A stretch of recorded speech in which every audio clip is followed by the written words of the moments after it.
Azuro, le dragon bleu. Il était jadis une caverne aussi profonde qu'obscure dans laquelle vivaient de puissants dragons. Dans la noirceur de cette grotte naquit un étrange dragonneau. Tous les dragons étaient d'ordinaire rouges, noirs ou verts. Or, ce bébé possédait des écailles d'un bleu azur des plus scintillants.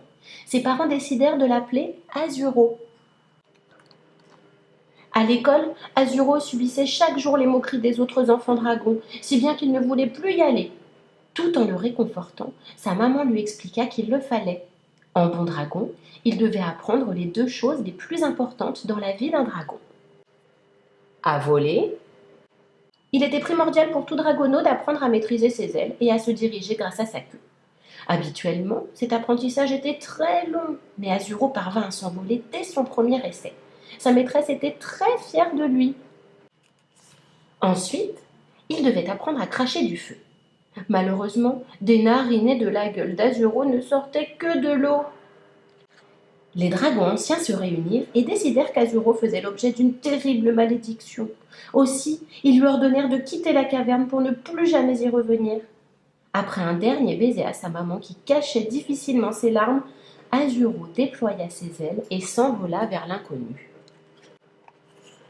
Le vent et la pluie s'étaient brusquement levés, rendant le vol si pénible qu'Azuro décida de s'abriter dans une forêt. Puis, le ciel sombre et menaçant finit par laisser place à de jolis nuages. Azuro marchait péniblement dans la forêt, se cognant contre les arbres et les rochers. Lorsqu'il arriva à la lisière du bois, il découvrit un village. Bien dissimulé derrière d'épais buissons, Azuro observait les villageois. Les enfants jouaient dans la cour de l'école, la boulangère préparait le pain et les viennoiseries, le facteur distribuait le courrier et le maire enfilait son écharpe tricolore. Azuro s'était attaché au petit village et à ses habitants. À force de les observer, il les connaissait tous. La petite blonde qui jouait avec ses jolies couettes, le facteur toujours pressé, la boulangère dont le rire résonnait dans tout le village. Mais il ne s'approchait jamais d'eux, parce qu'il savait que les hommes avaient une peur bleue des dragons. Un matin, Azuro fut réveillé par une odeur familière. Il leva la tête et vit une épaisse fumée noire qui s'élevait jusqu'au ciel. Il prit son envol et découvrit avec horreur que le village était prisonnier des flammes. Les villageois furent saisis d'effroi lorsqu'ils virent Azuro tournoyer au-dessus d'eux. Persuadés que c'était lui qui avait mis le feu à leur maison, ils commencèrent par s'enfuir en hurlant. Ils n'en crurent pas leurs yeux lorsqu'Azuro cracha des litres d'eau sur les maisons en feu. Une fois l'incendie éteint, le dragonneau voulut rejoindre la forêt pour s'y cacher, mais épuisé, il s'écroula de tout son long à l'entrée du village.